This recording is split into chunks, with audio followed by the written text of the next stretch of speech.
1 Samuel 14. Then one day Jonathan, son of Saul, said to his armor-bearer, "Come on, let's go over to the Philistine garrison that is opposite us."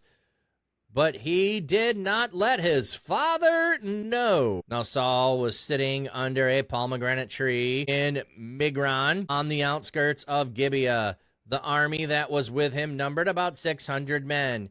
Now Abijah was carrying an ephah. He was the son of Ahitub, who was the brother of Ichabod and the son of Phinehas, son of Eli, the priest of the Lord at Shiloh. The army was unaware that Jonathan had left. Now there was a steep cliff on each side of the pass through which Jonathan intended to go to reach the Philistine garrison. One cliff was named Bozes and the other Senneh. The cliff on the north was closer to Michmash, the one on the south closer to Geba. Jonathan said to his armor-bearer, "Come on, let's go over to the garrison of these uncircumcised men. Perhaps the Lord will intervene for us. Nothing can prevent the Lord from delivering, whether by many or by few." His armor-bearer said to him, "Do everything that is in your mind, do as you're inclined. I'm with you all the way." Jonathan replied, "All right, we'll go over to these men and fight them. If if they say to us, 'Stay put until we approach you,' we will stay right there and not go up to them. But if if they say, 'Come up against us,' we will go up. For in that case the Lord has given them into our hand. It will be a sign to us." When they made themselves known to the Philistine garrison, the Philistines said, "Look, the Hebrews are coming up out of the holes in which they hid themselves." Then the men of the garrison said to Jonathan and his armor-bearer, "Come on up to us so we can teach you a thing or two." Then Jonathan said to his armor-bearer, "Come up behind me, for the Lord has given them into the hands of the Israelites." Jonathan crawled up on his hands and feet with his armor-bearer following behind him. Jonathan struck down the Philistines, while his armor-bearer came along behind him and killed them.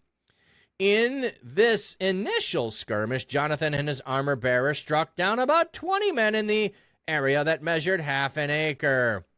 Then fear overwhelmed those who were in the camp, those who were in the field, all the army in the garrison and the raiding bands. They trembled and the ground shook. This fear was caused by God. Saul's watchmen at Gibeah in the territory of Benjamin looked on as the crowd of soldiers seemed to melt away, first in one direction, then in another. So Saul said to the army that was with him, "Muster the troops and see who is no longer with us." When they mustered the troops, Jonathan and his armor-bearer were not there. So Saul said to Ahijah, "Bring near the ephod," for he was at that time wearing the ephod in front of Israel. While Saul spoke to the priest, the panic in the Philistine camp was becoming greater and greater. So Saul said to the priest, "Withdraw your hand." Saul and all the army assembled and marched into battle, where they found the Philistines in total panic, killing one another with their swords. The Hebrews, who had earlier gone over to the Philistine side, joined the Israelites who were with Saul and Jonathan. When all the Israelites who had hidden themselves in the hill country of Ephraim heard that the Philistines fled, they too pursued them in battle. So the Lord delivered Israel that day, and the battle shifted over to Bethaven. Now the men of Israel were hard-pressed that day, for Saul had made the army agree to an oath. "Cursed be the man who eats food before evening. I will get my vengeance on my enemies." So no one in the army ate anything. Now the whole army entered the forest, and there was honey on the ground. When the army entered the forest, they saw the honey flowing, but not one of them ate any of it, for the army was afraid of the oath.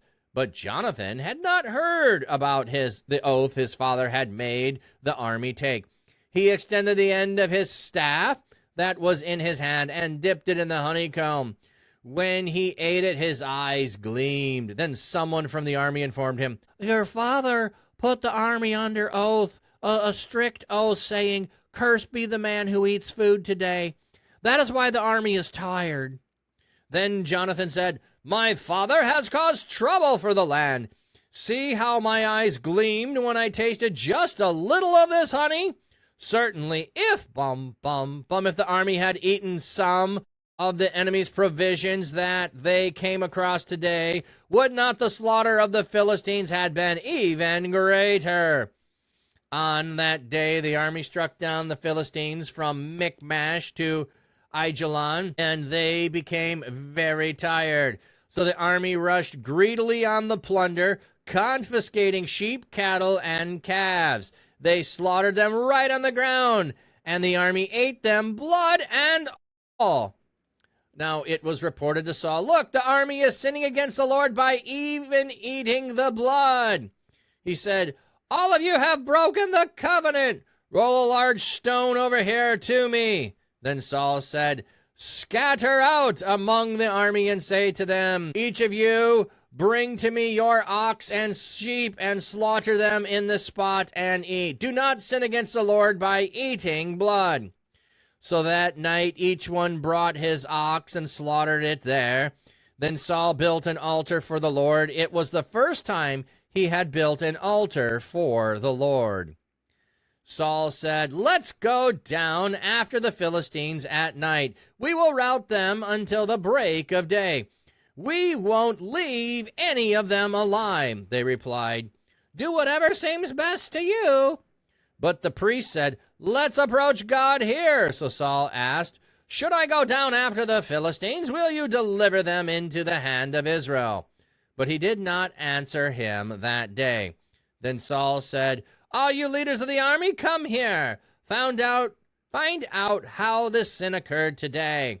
For as surely as the Lord, the deliverer of Israel, lives, even if it turns out to be my own son Jonathan, he will certainly die."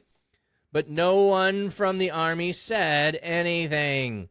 Then he said to all Israel, "You will be on one side, and I and my son Jonathan will be on the other side." The army replied to Saul, "Do what you think best." Then Saul said, "Lord God of Israel, if this sin has been committed by me and by my son Jonathan, O Lord of Israel, respond with the Urim. But if the sin has been committed by the people, respond with the Thummim." Then Jonathan and Saul were indicated by lot, while the army was exonerated. Then Saul said, "Cast the lot between me and my son Jonathan." Jonathan was indicated by lot. So Saul said to Jonathan, "Tell me what you have done." Jonathan told him, "I used the end of my staff that was in my hand to taste a little honey. I must die." Saul said, "God will punish me severely if Jonathan doesn't die." All right, ads, everybody. But the army said to Saul, "Should Jonathan, who won this great victory in Israel, die? May it never be. As surely as the Lord lives, not a single hair of his head will fall to the ground, for it is with the help of God that he acted today." So the army rescued Jonathan from death. Then Saul stopped chasing the Philistines, and the Philistines went back home. After Saul had secured his royal position over Israel, he fought against their enemies on all sides: the Moabites, Ammonites, Edomites, the kings of Zobah, and the Philistines. In every direction that he turned, he was victorious. He fought bravely, striking down the Amalekites and delivering Israel from the hand of its enemies. The sons of Saul were Jonathan, Ishvi, and Malchi-Shua. He had two daughters. The older was named Merab, and the younger Michal. The name of Saul's wife was Ahinoam, the daughter of Ahimaaz. The name of the general in command of his army was Abner, son of Ner, Saul's uncle. Kish was the father of Saul, and Ner, the father of Abner, was the son of Abiel. There was fierce war with the Philistines all the days of Saul. So whenever Saul saw anyone who was a warrior or a brave individual, he would conscript him. All right, so Jordan Williams, welcome in. So we've got Saul has blundered greatly and is pretty indecisive. We see this pattern continuously of what's going on. Okay, so they're sitting around waiting. They're down to 600 men. There was no, hey, now that like Samuel shows up, Samuel doesn't offer the offering. Okay, Saul already did it, and Saul is, told, hey, you should not have done that. So we don't have then, it says Samuel offered the offering and inquired of God and said, hey, let's go up. We also don't have Saul sitting here trying to inquire of God if it's time to go up. He's got 600 men. He's not trusting it's time to go up. He's just sitting there, indecisive. So he's sitting on the ground under a pomegranate tree on the outskirts of Gibeah. The army with him numbers 800. But Jonathan, his son, says to his armor bearer, let's go on over and attack the garrison opposite us. Yes, let's the two of us go attack them. Now, Ahijah was carrying an ephod. Bearing, versions say wearing. So he has it with him. Later, it sounds like he's wearing it. He's the son of Ahitub, who is the brother of Ichabod, the son of Phinehas, son of Eli, the priest of the Lord at Shiloh. The army was unaware that Jonathan left. So we have Jonathan leaving with his armor bearer. We have a priest there that that Saul can inquire of. He does not have to automatically have Samuel, the prophet. He can go to the priest who have the ephod and have the Urim and Thummim. And I can never get those right. There's a steep cliff. So I was trying to give us a setting. There's a steep cliff there. One cliff is named Bozes, and the other is named Senneh. Why do these cliffs have names? Let's go find out.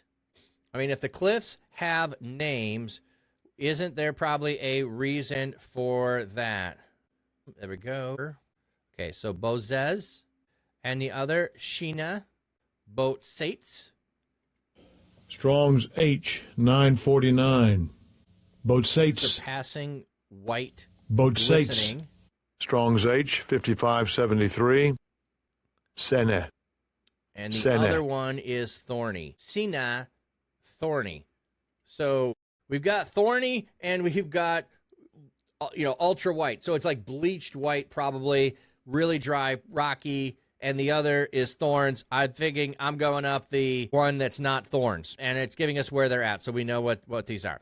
Jonathan says to his armor bearer, come on, let's go up to the garrison of the uncircumcised men.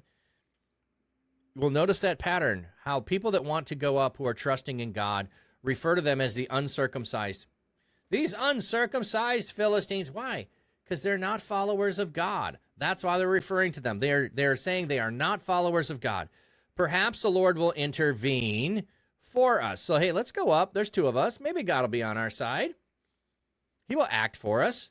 Nothing can prevent the Lord from delivering, whether by many or by few. So, hey, God could do it with the two of us. Let's just go find out. And the armor bearer's like, yeah, do everything that's on your mind to do. Yeah, well, I'll go with you. Do as you incline. I'm with you all the way. That sounds great. The two of us against everybody.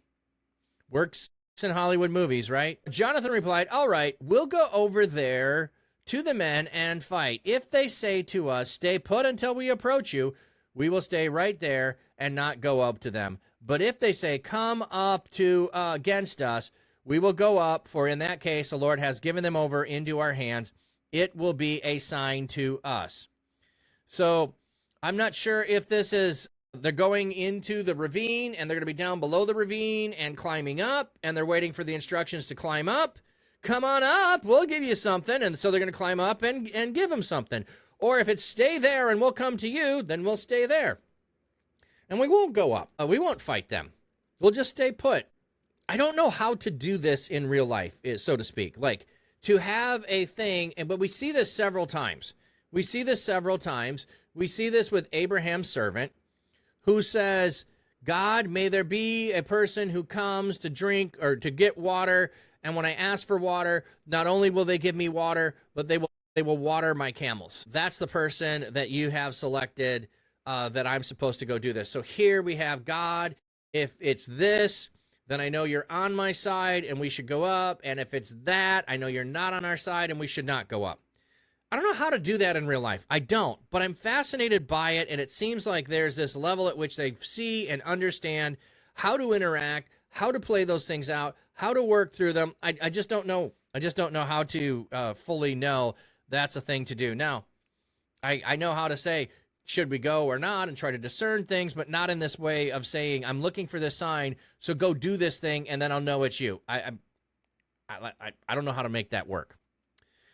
When they made themselves known to the Philistine garrison, look, the Hebrews are coming up out of the holes in which they hid themselves. Then the men of the garrison said to Jonathan and his armor-bearer, come on up to us, and we'll teach you a thing or two. I like how they translated that. That's not going to be accurate in the Hebrew. We'll teach you a thing. Yeah, they added or two there just to make it more vernacular. Come up behind me, for the Lord has given them. So, like, Jonathan is going first. He's doing the climb. The armor-bearer is coming up behind him. Jonathan crawled up on his hands and feet with his armor-bearer following behind him. Jonathan struck down the Philistines while the armor-bearer came up behind and killed them. So he's striking them down. So maybe they're not fully dead. They're incapacitated. Maybe they are dead, but the armor-bearer is making sure they are fully dead. So, like, making sure you're cleaning up. Nobody's behind you as you go along. And the initial skirmish, Jonathan and his armor-bearer struck down 20 men in the area that measured a half an acre. So, it's a nice field area that they're fighting in, and 20 men are dead. And because of this, the fear overwhelms the camp that is who were in the field, all the army garrison, the raiding bands, and the ground shook with the fear was caused by God. So God has used this occasion to cause fear, just as Jonathan had believed God could do, and perhaps God will do, and now that we're here, God is in fact doing. Saul's watchmen at Gibeah in the territory of Benjamin looked as the crowd of soldiers seemed to melt away first in one direction, then another. So they're all in panic. They're going this way, they're going that way. Saul said to the army who was with him, muster the troops and see who is no longer with us. Okay, somebody's not here. They must have gone over there. They're either chasing them or something's happening. And they find out Jonathan and his armor-bearer aren't there. So all of the troops, the 600 men, we figure out who's not here. So Saul says to Ahijah, bring the ephod near, for he was at that time wearing the ephod before Israel. While Saul spoke to the priest, the panic of the Philistine camp was becoming greater and greater. So Saul said to the priest, withdraw your hand. Okay, so I don't know clear here what the withdraw your hand fully means. Like, you're inquiring of God. I ain't got time to wait. The panic is growing greater and greater over there. We need to strike while the iron's hot. I'm not going to wait for the answer here. I'm not sure if that's exactly what the withdraw your hand is. This is where I wish they would have given me a footnote. All the army assembled and marched into battle where they found the Philistines in total panic. Or the withdrawing your hands from holding us back, so now let us go. It could be that too. Could be that too. So Saul assembles the army. They march for battle. They found the Philistines in total panic, attacking each other. So does Saul even need to go do anything? If Saul wasn't waiting and inquiring of God, does he even need to go attack? God's already got it in hand. God's already got it in hand. The Hebrew who had earlier gone over the Philistine side joined Israel, who were with Jonathan. So we had some people who abandoned the Israelite army and joined with the Philistines. Hey, we don't want to lose. We don't want to die. We're going to go over there. Now that they see the other side is winning, they jump back over to the Israelite side.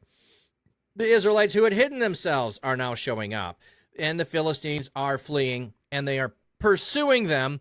So the Lord delivered Israel that day, and the battle shifted over to Beth Aven. The LXX includes the following words, and all the people were with Saul, about 10,000 men, and the battle extended to the entire city on Mount Ephraim. Oh, that's interesting. So that would be, as they have joined back together, they now are 10,000. Now they're 10,000. Now the men of Israel were hard-pressed that day. So they were hard-pressed, that's why they were abandoning Saul. Now they are hard-pressed, for Saul had made the army agree to an oath. Cursed be the man who eats anything before evening. I will get my vengeance on my enemies. So no one in the army ate anything. So Saul makes a stupid vow. Straight up, he makes a stupid vow. No one eat anything today. Like, why? Because if you stop for lunch, you're wasting time. You could be killing people instead of stopping to eat. You're wasting time. We need to pursue them. We need to get my vengeance. Yes, notice that. My vengeance on my enemies. These are enemies of mine. They have come against me. The army is abandoning me. Notice everything on Saul is about himself. Self-centered, selfish Saul. That's who we have. Now the whole army entered the forest, and there was honey on the ground. When the army entered the forest, they saw the honey flow, but no one ate it, for the army was afraid of the oath. But Jonathan had not heard the oath his father had made the army take. He extended it to the staff with his hand, dipped it in the honeycomb. When he ate, his eyes gleamed. Then someone from the army informed him. Now, it's like, I'm not making the assumption the army is all together. They probably see him after he's done this, and he's got still some honey on the tip of his staff, and he's eating it, or they come up afterwards. They're like, hey, dude, your father put the army under a strict oath. Why doesn't he know this? Because he was already attacking. The rest of the army was not. Cursed be the man who eats food today. Now, here's the other thing. How would the rest of the army who's joining in have heard this either? If they are turning from being on the Philistine side to returning back to Israel, or the ones who are hiding, or the deserters who now suddenly show up, like, how would they have heard this command either? So anyway, bunch of things there. Your father has caused trouble for the land. See how my eyes gleamed when I tasted just a little of the honey. Certainly, if the army had eaten some of the enemy's provisions when they came across today, would not the slaughter of the Philistines have been even greater? So he's saying, no, my father is wrong. It's not that they were wasting time by eating. They would have been rejuvenated in strength and been more powerful to do more work. This also reminds me of, like, when you are using a weapon, and they are, stopping to sharpen your weapon is going to make it easier to continue to battle than to continue to battle and never sharpen your weapon, where you're going to have to take more blows in order to do damage against people. So yes, people themselves need to be refreshed in order to maintain fighting. So yeah, on that day, the army struck down the Philistines from Michmash to Aijalon, and then became very tired. So the army rushed greedily on to plunder. So they keep going, and now they're just like, we got to have something to eat. So they're confiscating sheep, cattle, and calves, slaughtered them right on the ground and ate them, blood and all. So since there was no established, we are going to stop, we're going to have a break. Some of you can take a break. Some of you can eat. Let's take and make the food. They're so ravenous to eat something. As soon as they kill the animal, they begin eating it. They don't even cook it, and the blood and all. Now it's reported to Saul, look, the army is sinning against the Lord by eating even the blood. So you promised everyone who ate anything today would die. Your command has totally backfired because they were trying to obey it. They're now even breaking the covenant. So your command has drawn them into a covenant violation. Like Saul, it was a bad command, straight up. He said, you have broken the covenant. Roll a large stone over here to me. Then Saul scattered out among the army, and say to them, each of you bring to me your ox, sheep, slaughter them on the spot and eat, but do not sin by the Lord by eating the blood. So that night each one brought an ox and slaughtered it there. Then Saul built an altar to the Lord. It was the first time he built an altar to the Lord. So Saul was going to go to battle to begin with and did not make an altar to the Lord. It is only when they are breaking the covenant by eating the blood that Saul now feels compelled to make an altar to the Lord. The other burnt offerings and those, he didn't build the altar there. Now he's building an altar here. We need to do this. So at best, Saul is doing what he knows he's supposed to. I don't think he's still trying to serve God entirely. He's trying to maybe prevent punishment. And I think you guys know the difference of, are you sorry you did the wrong thing? Or are you sorry you got caught? Saul said, let's go down after the Philistines at night. We will rout them until daybreak. We won't leave any of them alive. They replied, do whatever seems best to you. But the priest said, let's approach God here. So Saul asked, should I go down after the Philistines? Will you deliver them into my hands? But he did not answer him that day. So here, the priest intervenes and says, let's ask God if we should go after them. You know, the army's in this state. We've been following your plan. Let's inquire of God. You built an altar here. Let's inquire of God. And he asked God, should you go down? God doesn't answer.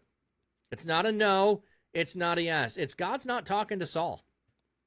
God is not talking to Saul. He is not going to give Saul an answer. He is not with Saul in some regards. He was with Jonathan. He was with the army.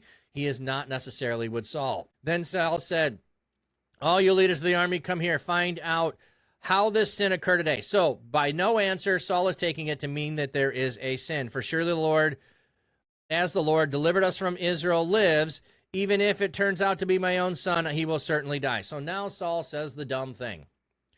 We have people who so often say the dumb thing. Even if it's my son who did the wrong, he will die. Okay. Then he said to Israel, you will be on my side, and I and my son will be on the other side. Weird division here. Why doesn't he divide them up by camps or something else? It's just straight up, my son and I and everyone else. And then the army's like, do whatever is best. The army's like not going to argue with Saul. They're just going to be compliant. So they asked God, and is it between me? It confirmed it was committed by me or my son Jonathan, and the Lord responded with the Urim. And if it is between the people of Israel, respond with the Thummim. So we have the Urim and the Thummim, and so they were in some ways a way of casting lots, and so there's specifically marked stones. We don't know exactly how it worked, but we know here is the case in which one indicates one thing, one indicates another. This would be like saying, heads I win, tails you lose. Notice what I did there. Heads I win, tails you lose. Let's flip. Oh, tails you lose. It's between these, decide between, and the idea with casting lots or casting the Urim and the Thummim, it is to put it in the hands of God to reveal it. So God is going to reveal it. Then, while the army was exonerated, then Saul said, cast a lot between me and my son Jonathan. Jonathan was indicated by the lot. So he says to Jonathan, tell me what you have done. Jonathan just says, I did what you commanded not to do, even though I didn't know it. He's not making an excuse. He just says, you swore it, you do it, you're God's anointed. That's Jonathan. God will punish me severely if Jonathan doesn't die. So Saul's like, yep, God will punish me severely if Jonathan doesn't die. Interesting. Why would God punish you severely if he doesn't die? But the army says to Saul, should Jonathan, who won the great victory for Israel, die? May it never be. As surely as the Lord lives, not a single hair on his head will fall to the ground, for it is with the help of the Lord that he has acted today. So the army rescued Jonathan from death. So the army's like, no, homie, don't play that. This is straight up wrong. You can't do that, Saul. Don't do this. They intervene. Is Saul right that he should have done it? No. Saul made a dumb oath. Saul should find some other way out of this. But here's the thing. The lot falls on Jonathan to indicate that Jonathan is the one who broke the oath that Saul had commanded. So at this, because of this, Saul does not chase the Philistines, and he goes back home. Is he afraid to face the Philistines now because of the risk of Jonathan's life? Or is he just afraid because he's making blunder after blunder? I don't know. Saul secures his position. He fights all the enemies around. They fight bravely. He's secure on all sides. And then we're going to get a list of the names of the family of Saul. We'll get that after the break. All right, so we're now going to get a genealogy here. The sons of Saul were Jonathan, Ishvi, Malki, Shua. He had two daughters. The older was named Merab, and the younger, Michael. So The list differs from others in 1 Samuel 31:2 and in 1 Chronicles 10:2. Jonathan, Abinadab, and Malchishua are listed as Saul's sons, while Chronicles has listed Jonathan, Malchishua, Abinadab, and Eshbaal. So we've got some text problems again. Samuel has lots of text problems from other books. It's one of the older books, and so there's some variants in it that we're like, we're not sure what's going on, or or even that we can reconcile these two things. Now, is this an issue or a problem? I don't see it as an issue or a problem. You could certainly have the shorter list have been written before Eshbaal might have been born, and it didn't get added in later. Could be part of it. You could have had Eshbaal accidentally got left off along the way. Don't see a problem with it. You can have the word order change.